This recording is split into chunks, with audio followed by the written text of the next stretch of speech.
Herkese merhabalar, kanalıma hoş geldiniz.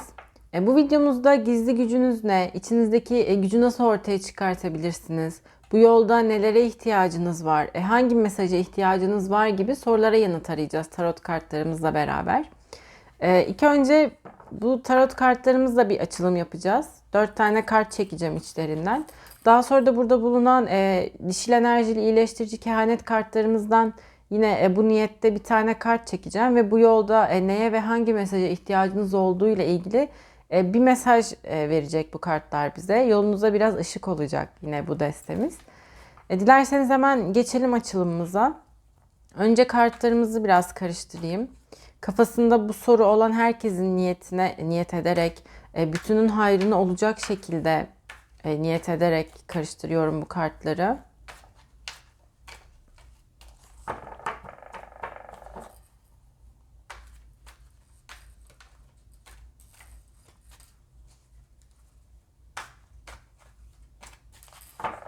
Evet, şimdi 4 tane kartımızı çekelim.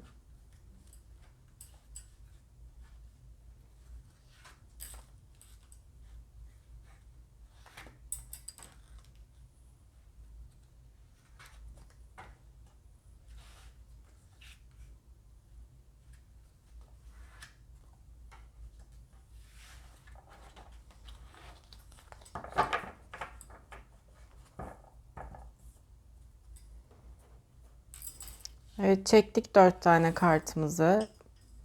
Şimdi hemen dilerseniz açalım ve bakalım kartlarımıza. Çıkan kartlar bu şekilde. Kartlara baktığım zaman sizler şu an durağan bir döneme girmişsiniz. Biraz içinize kapanmış, yalnız vakit geçirip kendinizi dinlediğiniz, iç sesinize kulak verdiğiniz bir süreç geçiriyorsunuz. Yani belki bazılarınız bu durumun niye olduğunu, yani niye içinize kapanıp kendinizi yalnızlaştırdığını anlam veremiyor olabilir. Ama bu bir yolculuğun başlangıcı. Hani bir yola çıkıyorsunuz ve bu yolun başında olduğunuz için şu an böyle hissediyorsunuz. Yani içinizdeki güç artık ortaya çıkmak istiyor. Bu nedenle sizi böyle bir sürece çekiyor. Aslında hani hepimizin içinde bir güç var. Hepimizde farklı farklı güçler var içimizde. Bazılarımız hayatı boyunca bu gücü fark ederek yaşıyor. Erkenden fark ediyor. Bazılarımız maalesef fark etmeden bu dünyadan gidiyor. Yani bir de şöyle bir kere içimizdeki gizli gücün dışında hepimizde olan bir enerji gücümüz var aslında. Hepimiz, tüm insanlar enerji alan, enerji veren canlılarız. Bu da bizim gizli gücümüzle birleştiği zaman ne kadar mükemmel olacağını bir düşünün. Yani hayatımızı ne kadar güzelleştireceğini. Sizler de zaten hani dediğim gibi bu gizli gücü bulma aşamasındasınız.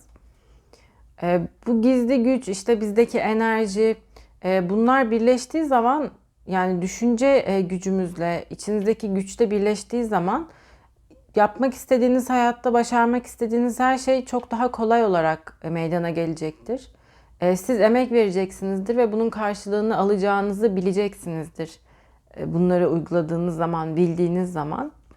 Sizler de zaten yani dediğim gibi şu an bu gizli gücü bulma aşamasındasınız.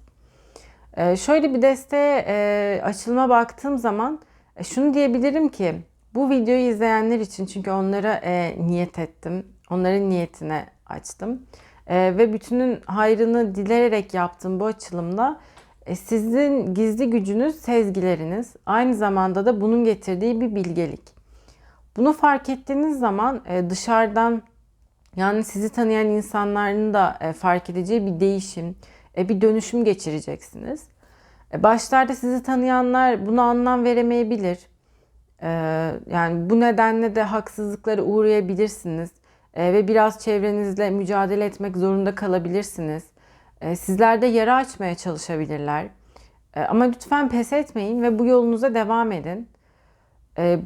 Bu yolunuzda yani toprakla vakit geçirirseniz, işte orman, ağaçlar, yeşillik, yani doğa anayla vakit geçirirseniz içsel olarak kendinizi çok daha rahat, huzurlu hissedersiniz. Ya bu da sizde bir pozitif aydınlatma yaşatacaktır. Yani dediğim gibi pozitifliğe çok ihtiyacınız var bu yolda. Çünkü değişim ve dönüşüm geçireceğiniz için hani çevrenizdeki insanlar da hani size ne oluyor şeklinde bakabilir. Sizi yalnızlaştırabilir. Zaten siz yalnız kalmak istiyorsunuz. Onlar da sizin yanınızdan çekilebilir. Sizi yalnızlaştırmaya çalışabilirler değiştiğiniz için. O yüzden çok fazla pozitifliğe ve huzura, rahata ihtiyacınız var. Bunu da bu dönemde doğada bulabilirsiniz. Toprakta, işte ağaçlarda, çiçeklerde bulabilirsiniz. Bütün canlılarda, doğada yaşayan canlılarda bulabilirsiniz. Doğru zamanda bu süreci yaşıyorsunuz. Bunu da diyebilirim size. Bunda hiç şüphe etmeyin, kuşkulanmayın. Ve size evren tarafından olumlu dönüşler yapılacak bir yolculuktasınız. Fakat bir de bu yolda gücünüzü keşfetme yolunda kabullenici bir tutumda olmalısınız. Yani yüzleşeceğiniz her şeyle, kendinizle ilgili bu yolda iyi veya kötü. Yani iyilerle yüzleşmek her zaman daha kolaydır ama insan kendi kötü tarafıyla, yönüyle yüzleşince bunu kabullenmesi çok daha zordur. Hatta kabullenemeyebilebilir çok uzun süreler boyunca. Bu nedenle kendinizi bu yolculukta olabildiğince her yönünüzle, iyisiyle, kötüsüyle, her yönünüzle, yani sevdiğiniz, sevmediğiniz her şekilde kabullenmelisiniz. Bu her şeyi kolaylaştıracak sizin için. Bütün yolu kolaylaştıracak. Kendinizi çok daha rahatta hissedeceksiniz. Çünkü bir kere kendinizi tanıyor olarak meydana gelecek bu süreç. Hem kendinizi, bu gücünüzü bulduğunuz zaman zaten artık tamamıyla tanıyorum diyebileceksiniz. Yani %100 kendimi tanıyorum diyemezsiniz. Tabii kimse kendine %100 kendimi tanıyorum diyemez. Zaman içinde başımıza gelen olaylar neticesinde aslında yavaş yavaş kendimizi tanırız. Bu yolculukta da hani ruhsal olarak, içsel olarak kendinizi tanıdığınız ve hani başında da dediğim gibi sezgilerinizin kuvvetli olduğunu bulduğunuz, içinizdeki bilgeliği keşfettiğiniz bir yoldasınız. Yani o yüzden kendinizi bu yol içerisinde her şeyiyle kabullenin. Bu size çok büyük bir kolaylık sağlayacak. Bu yolculuğun sonuna artık sezgilerinizin ve bilgeliğinizi tam anlamıyla keşfetmiş ve bunu hayatınızın her alanında kullanabilen bir seviyeye geleceksiniz. Bu da tabii hani doğal olarak yeni bir siz yaratacak. Hayatınıza yeni rutinler katılacak. Bir ışık gibi, bir güneş gibi parlamaya başlayacaksınız bir anda. Düşünceleriniz zenginleşecek. Yaşantınıza verim, bolluk, bereket gelecek. Bekarlar için de sonunda duygusal bir doyum ve güven aldığınız bir ilişki başlangıcı olabilir. Ama lütfen bu yolun sonuna kadar ve bittiği zaman da her fırsatta doğada vakit geçirmeye çalışın. Yani her bulduğunuz boşlukta, hani canınız istemese bile, o gün mesela evde olmak istediniz, enerjinizi düşük hissettiniz. Yani bahçeniz varsa bahçenize çıkın. Hani yoksa bir toprağın, yeşilliğin, ağacın, çiçeğin olduğu bir alana gitmeye çalışın. Bu sizi rahatlatacaktır. Yani bu yolculuğu bitirdiğiniz zaman da artık hayatınızın sonuna kadar, dediğim gibi, hani yeni rutinler katılacak hayatınıza. Bu da sizin bir rutininiz olsun artık. Doğayla vakit geçirmek, yeşillikle, doğa anayla iç içe olmak sizin bir rutininiz olsun. Yani size çok iyi gelecek, dediğim gibi. Aynı zamanda da içinizdeki bilgeliğe de çok büyük katkılarda bulunacaktır. Doğa her zaman herkesi iyileştirir. Herkesi kendini sevmeyi öğretir. Verimliliği, bereketi öğrenirsiniz. Bunu gösterir bize. O yüzden yani size tavsiyem, bu yolda da, bu yol bittikten sonra da doğayla olabildiğince vakit geçirmeye çalışın. Mesela hani çıplak ayakla toprakta yürümek elektriği alır derler. Bu çok doğru. Bütün negatif enerjinizi alır. Sizin de içinizdeki güç, sezgileriniz ve bilgeliğiniz olduğu için bunlara zaten çok fazla artı katar. Sezgileri çok fazla güçlendirir. Çünkü sizi negatiften arındırır ve pozitifle dolarsınız. Bu da sizin sezgilerinizin kuvvetlenmesini çok büyük ölçüde etkiler. Bu şekilde gizli gücünüzün ne olduğu ile ilgili sorumuzun açılımı. Şimdi hemen dişil enerjili kehanet kartlarımıza geçelim. O destemize de bu yolda neye ve hangi mesaja ihtiyacınız olduğunu niyetlenerek bir karıştıralım. Önce şu 0 numaralı cadı kadın kartımızı ayıralım. Bu sizi temsil ediyor. Bu deste içerisinde bu kart sizsiniz. Dişil enerjili veya eril enerjili olmanız hiç fark etmez. Çünkü yani herkesin içinde dişil enerji ve eril enerji vardır. Bu nedenle hani hiç fark etmez. Dişil enerji demem hiçbir şey değiştirmiyor. Çünkü hepimizin içinde var. Yine şöyle bir karıştırıyorum destemi. Bu yolda neye ve hangi mesaja ihtiyacınız olduğunu niyetlenerek, yine bütünün ve sizin hayrınıza niyetlenerek karıştırıyorum destemi.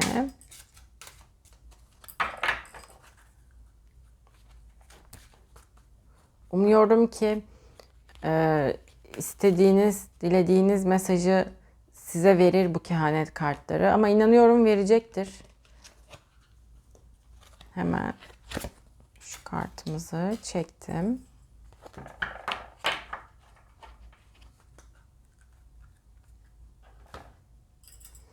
Bakalım neymiş bu yolda, neye ve hangi mesaja ihtiyacınız varmış. 6 numaralı korkuların ürpertisi kartı çıktı. Korkunun pençesinde eylemlerini ve planlarını sınırlandırıyorsun. Yani bu kart size demek istiyor ki bu yolda, bu süreçte korkuyorsunuz. Hani belki bu sürece girdiğinizi fark ediyorsunuz ve başınıza nelerin geleceğini bilmediğiniz için bir korku yaşıyorsunuz. Veya hani bu yola girmişsiniz, anlam veremiyorsunuz ve bu yüzden korkuyorsunuz. Ya da bununla yüzleşmekten korkuyorsunuz. Yani bunlar sizde bir korku yaratıyor ve bu korku da sizin sınırlanmanızı sağlıyor. İlerlemenizi engelliyor. Korkularınıza yeniliyorsunuz. O nedenle bu kartımız diyor ki korkmayın. Bu korkuları bir kenara atın. Yani bunları yenerseniz yolunuz açılacaktır. Yine kartımızın diğer mesajı da renk olarak veriyor. Kahverengi rengi. Bu dönem içerisinde, bu yol içerisinde meditasyonlarınızda kahverengini kullanabilirsiniz. Kahverenginin tüm tonlarını. Çevrenizde bu renkli nesneler taşıyabilirsiniz. Yine doğal taşlarda da kahverengi renkli taşları tercih edebilirsiniz. Mesela burada bir kaplan gözü taşımız var. Bunun gibi bu cesaret verici bir taştır. Korktuğunuzu hissediyorsanız ve bu yolda cesaretlendirmeye ihtiyacınız varsa kaplan gözü taşımız da size çok büyük yardımda bulunacaktır. Kahverengi de o şekilde, dediğim gibi etrafınızda kahverengi ve tonlarını bulundurmaya çalışın. Yine bu kartımızın temsil ettiği bir doğal taş var. O da ay taşı. Bu süreçte hani kaplan gözüyle beraber şurada da ay taşımız var. Ay taşını da bulundurabilirsiniz yanınızda. Yine ay taşı da sezgileri güçlendirici bir taştır. Aynı zamanda koruyucu etkileri de vardır. Ay taşı da bulundurabilirsiniz. Bu yolda size o da rehberlik edecektir. Bu şekilde kartımızın verdiği mesaj. Hani tekrar diyorum, korkmayın. Her şeyle yüzleşmeniz gerekiyor bu yol içerisinde. Kendinizi bütün yönleriyle kabul etmeniz gerekiyor. Bunu kabullenirseniz, zaten kendinizi bütün yönleriyle kabul ederseniz zaten korkularınızı da yenmiş olacaksınız. O nedenle hani şu an korkularınızı bir kenara bırakın. Ne yaşayacağınızdan korkmayın, neyi göreceğinizden korkmayın. Bu yola devam edin, kendinizi tanıyın ve içinizdeki o büyük sezgisel gücü ve bilgeliği keşfedin. Ve hayatınızı değiştirin yani. Sizin için her şey çok güzel olacak bu süreçten sonra. Beni buraya kadar izlediyseniz teşekkür ederim. Videomu beğendiyseniz kanalıma abone olup bildirimleri açmayı unutmayın. Bir sonraki videoda görüşmek üzere. Bir de açılım yapmamı istediğiniz konular varsa veya işte tarot kartıma sormamı istediğiniz sorular varsa, yani fikirleriniz varsa lütfen yorumlarda benimle paylaşın. Tekrar teşekkür ederim izlediğiniz için. Bir sonraki videoda görüşürüz.